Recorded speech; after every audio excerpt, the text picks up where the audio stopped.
স্বাগতম মহাগ্রন্থ আল কোরআনের ধারাবাহিক তাফসিরে। আজকে ইনশাআল্লাহ আমরা পবিত্র কোরআনের সূরা আল ইমরানের 189 থেকে 195 নম্বর আয়াত পর্যন্ত আলোচনা করব।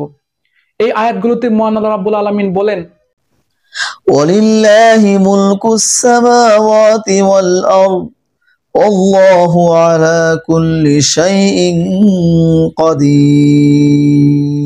আসমান সমূহ জমিনের সার্বভৌমত্ব এককভাবে আল্লাহ তাআলার জন্য।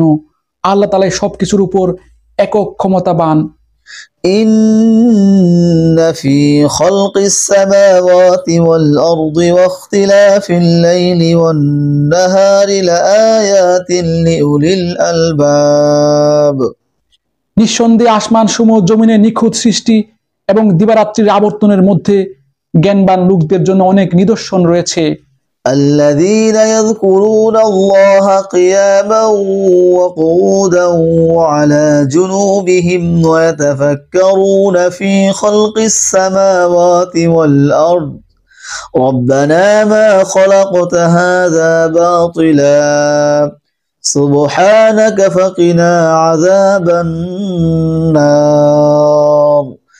এই জ্ঞানবান লোক হচ্ছে তারা যারা দাঁড়িয়ে বসে এবং শুয়ে অবস্থায় আল্লাহ তাআলাকে স্মরণ করে এবং আসমান সমূহ জমিনের এই সৃষ্টি নৈপুণ্য সম্পর্কে চিন্তা গবেষণা করে এবং স্বতঃস্ফূর্তভাবে তা বলে ওঠে, হে আমাদের মালিক, সৃষ্টি জগৎ এর কোনো কিছুই তুমি অযথা বানিয়ে রাখুনি, তোমার সত্তা অনেক পবিত্র, অতএব তুমি আমাদের জাহান্নামের কঠিন আযাব থেকে নিষ্কৃতি দাও। ربنا إنك من تدخل النار فقد أخزيته وما للظالمين من أنصار। হে আমাদের মালিক, যাকে তুমি জাহান্নামের আগুনে প্রবেশ করাবে অবশ্যই তাকে তুমি অপমানিত করবে, আর সেই অপমানের দিনে জালিমদের জন্য কোনো সাহায্যকারী থাকবে না। ربنا إننا سمعنا مناديا ينادي للإيمان أن آمنوا بربكم فآمنا ربنا فاغفر لنا ذنوبنا وكفر عنا سيئاتنا وتوفنا مع الأبرار। হে আমাদের মালিক, আমরা শুনতে পেয়েছি একজন আহ্বানকারী নবী মানুষদের ঈমানের দিকে ডাকছে। সে বলেছিল, হে মানুষরা, তোমরা তোমাদের মালিক আল্লাহর উপর ঈমান আনো। হে মালিক, সেই আহ্বানকারীর কথায় অতঃপর আমরা ঈমান এনেছি। হে আমাদের মালিক, তুমি আমাদের অপরাধসমূহ ক্ষমা করে দাও, হিসাবের খাতা থেকে আমাদের দোষ ত্রুটি ও গুনাহসমূহ মুছে দাও, সর্বশেষে তোমার নেক লোকদের সাথে তুমি আমাদের মৃত্যু দাও।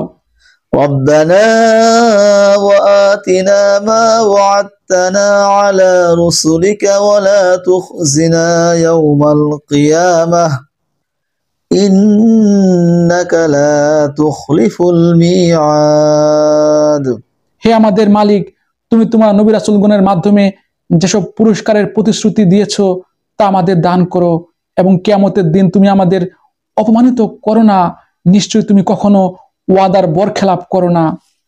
فاستجاب لهم ربهم أني لا أضيع عمل عامل منكم من ذكر أو أنثى بعضكم من بعض فالذين هاجروا وأخرجوا من ديارهم وأوذوا في سبيلي وقاتلوا وقتلوا لأكفرن عنهم سيئاتهم ولأدخلنهم جنات تجري من تحتها الأنهار ثوابا من عند الله والله عنده حسن الثواب। অতএব তাদের মালিক এই বলে তাদের আহ্বানে সাড়া দিলেন যে, আমি নরনারী নির্বিশেষে তোমাদের কোনো কাজই কখনো বিনষ্ট করব না, আমি সবার কাজের বিনিময় দেব এবং তোমরা তো একে অপরের অংশ।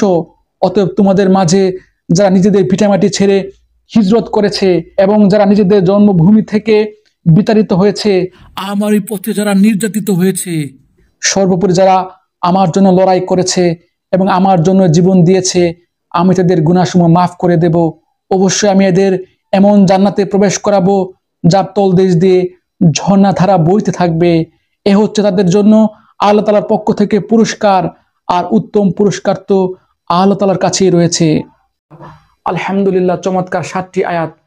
এই আয়াতগুলোতে আল্লাহকে স্বীকার করে তার মহত্ব বর্ণনা করে তার কাছে দোয়া করা সম্পর্কে বিভিন্ন বিষয় আল্লাহ রাব্বুল আলামিন আমাদের কাছে তুলে ধরেছেন। তাছাড়া এই আয়াতগুলোতে আল্লাহর আমাদের প্রতি ক্ষমা, তার মহত্ব, দয়ার চরিত্র ফুটে উঠেছে। আমাদের উচিত আলোচ্য আয়াতগুলো মুখস্থ করে হৃদয়ে ধারণ করে আল্লাহর কাছে প্রার্থনা ও দোয়া করা। এই আয়াতগুলো ব্যবহার করে দোয়া করলে ইনশাআল্লাহ আমরা আল্লাহর দয়া, তার ক্ষমা ও পুরস্কারে ধন্য হতে পারবো। আল্লাহ রাব্বুল আলামিন আমাকে সহ আপনাদের সবাইকে আল্লাহর দয়ার চাদরে মুড়িয়ে রাখুন। আল্লাহর দয়ার চাদরে মুড়িয়ে কিয়ামতের মাঠের কঠিন বিপদ থেকে রক্ষা করে জান্নাত দান করুন। এই প্রত্যাশা এখানে শেষ করছি। ধন্যবাদ।